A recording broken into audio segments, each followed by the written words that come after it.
দীর্ঘদিন পর্যন্ত বিভিন্ন সময় টেন্ডার হয়েছে, কিন্তু কোনো কাজ হয় নাই। এখানে একটি আধুনিক পদ্ধতিতে ফুটওভার ব্রিজ তৈরি করা এলাকার জনগণের মানবিক দাবি। আমরা সরকারকে ট্যাক্স দেই, জনগণের কোনো ভিক্ষা প্রাপ্তি না, এইটা কোনো দয়া না, এইটা ন্যায্য দাবি, ন্যায়সঙ্গত অধিকার। এই অধিকারের প্রতি অবহেলা করা হয়েছে, অবজ্ঞা করা হয়েছে, উপেক্ষা করা হয়েছে। জনগণের ভোগান্তি শেষ হয়নি। আপনারা জানেন, এই পয়েন্টে যখন কোনো গাড়ি নিয়ে কেউ আসে,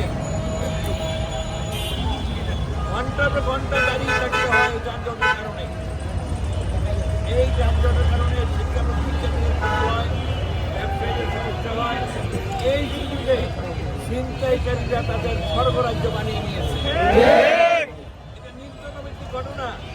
রিকশাতে বসে আছে মা বোনেরা,